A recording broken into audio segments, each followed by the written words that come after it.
Olá, eu sou Gabriela Cadamuro. Hoje vamos falar sobre o caso Champinha, o adolescente que matou Liana Friedenbach e Felipe Café.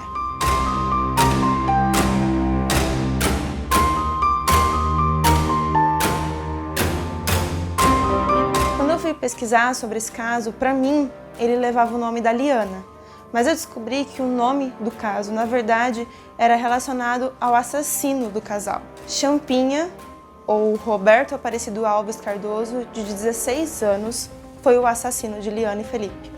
O caso: Liana, de 16 anos, e Felipe, de 19, namoravam há pouco tempo e queriam aproveitar esse tempo para ficar sozinhos. Então eles decidiram planejar uma viagem sem que os pais dos dois soubessem. Liana disse para o pai que viajaria para Ilhabela com um grupo da comunidade israelita, enquanto Felipe disse para a mãe que iria acampar. No dia 1º de novembro de 2003, Liana e Felipe pegaram um ônibus às 5 horas da manhã com destino a um sítio em Embu-Guaçu, região rural de São Paulo. Às 9 horas da manhã, eles chegaram na cidade de destino e pegaram mais um ônibus para ir até Santa Rita. Ainda andariam mais 4 quilômetros até chegar no local onde acampariam. Liana e Felipe acabaram chamando a atenção de muitas pessoas que moravam ali no vilarejo.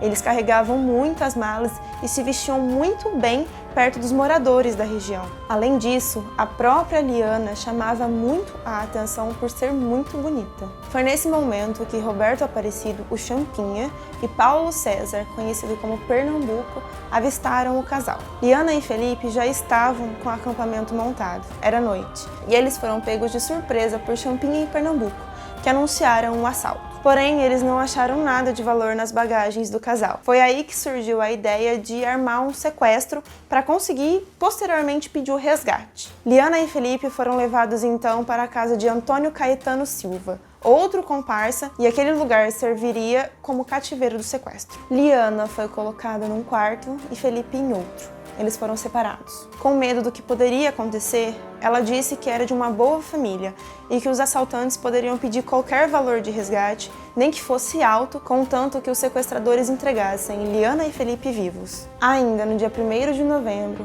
Pernambuco e Champinha cometeram o primeiro estupro dos vários sequentes que viriam com Liana.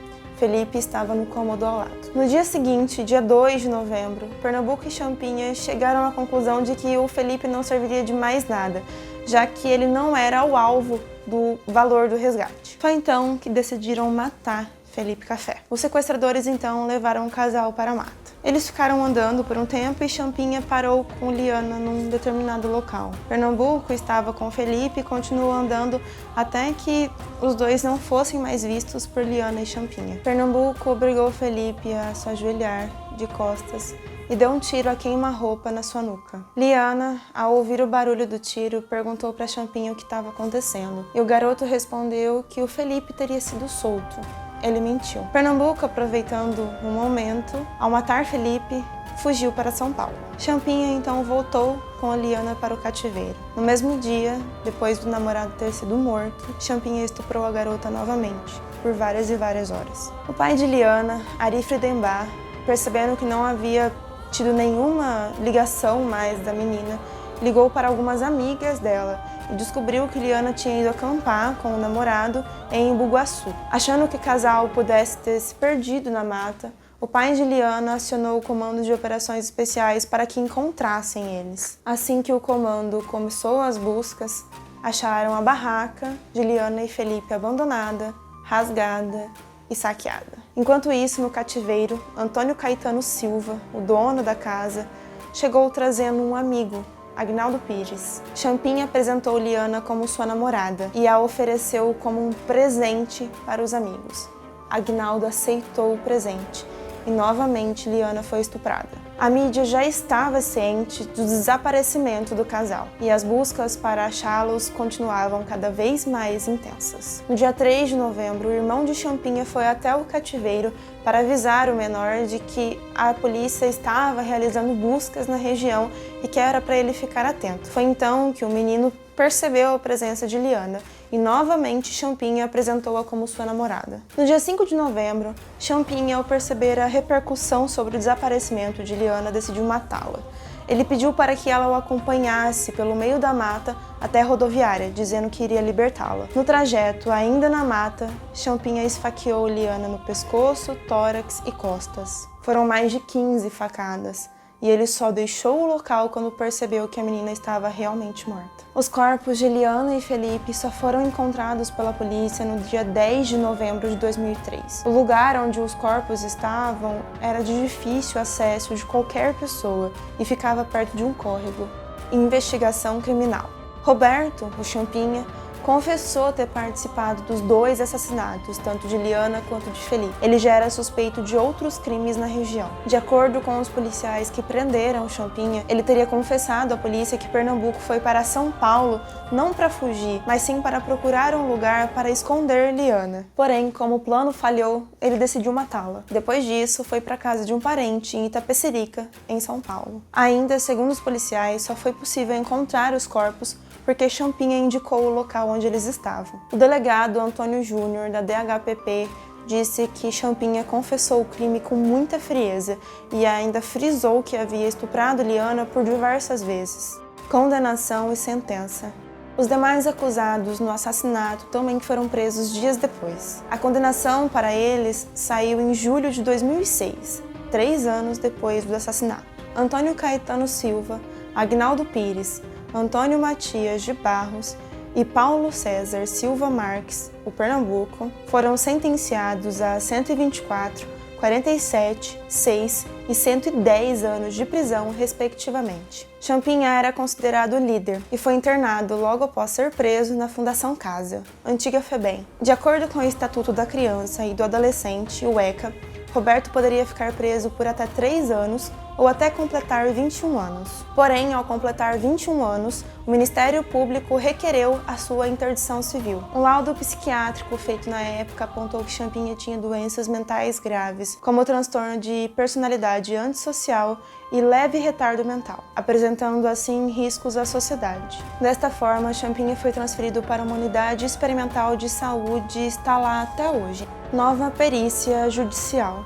Em 2013, um pouco antes da nova perícia judicial decidir se Champinha poderia ou não voltar às ruas, o Fantástico realizou uma matéria onde gravava um homem, possivelmente Champinha, dentro da unidade. A promotora de justiça, Maria Gabriela Mansur, garantiu que a pessoa gravada nas reportagens era Roberto, o Champinha. Para realizar a nova perícia, algumas perguntas teriam que ser respondidas.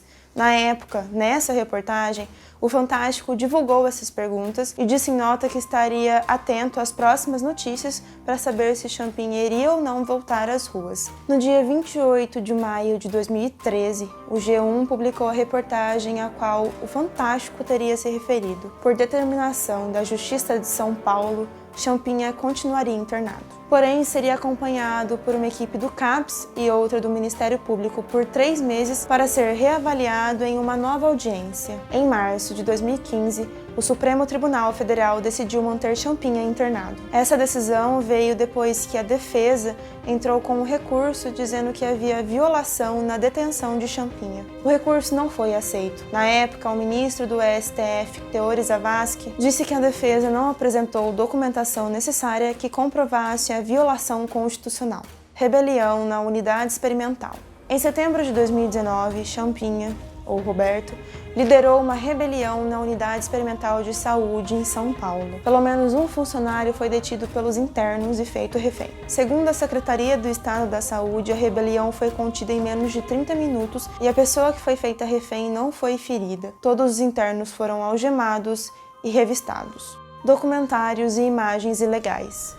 Em outubro ainda de 2019, a mãe de Felipe Café, Lenise Café, recebeu uma indenização de R$40 mil de 2 produtoras que, por incrível que pareça, usaram as imagens do corpo de Felipe numa série chamada Investigação Criminal, apresentada pelo canal AXN. Segundo o desembargador Viviane Nicolau, as imagens do menino foram usadas de forma ilegal e deveriam ser tiradas de todos os locais online ou televisivos onde as imagens estivessem hospedadas. A revista Super Interessante realizou uma reportagem impressa e também online sobre Champinha. O artigo foi ao ar em 30 de agosto de 2007 e pode ser acessado ao buscar por abre aspas, o matador adolescente Champinha e o crime que chocou o Brasil, fecha aspas, no Google. Roberto, ou Champinha, como queira chamá-lo, segue internado até hoje. O caso Champinha e a morte de Liana e Felipe acabam por aqui.